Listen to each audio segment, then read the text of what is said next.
आमे ओडिया माने 12 मासरे 13 पर्व पालन करिथाउ आउ एहा मध्यरु श्रावण मास अन्यतम।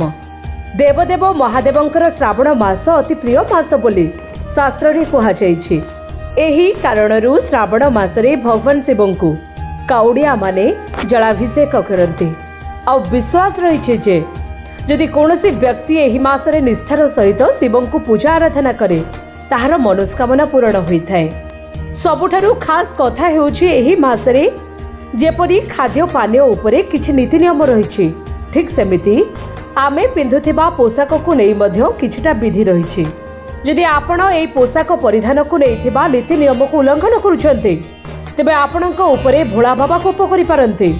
तेबे आसंतु जानिबा एही मासरे केउ रंगर पोशाक पिंधिबा अनुचित अटे।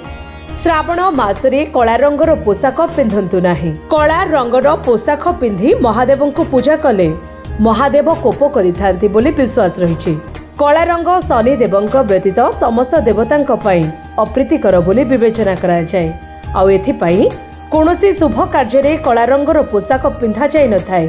श्रावण मासरे महिला माने नील रंगर चूड़ी पिंधिले शुभ मना जाय थाए।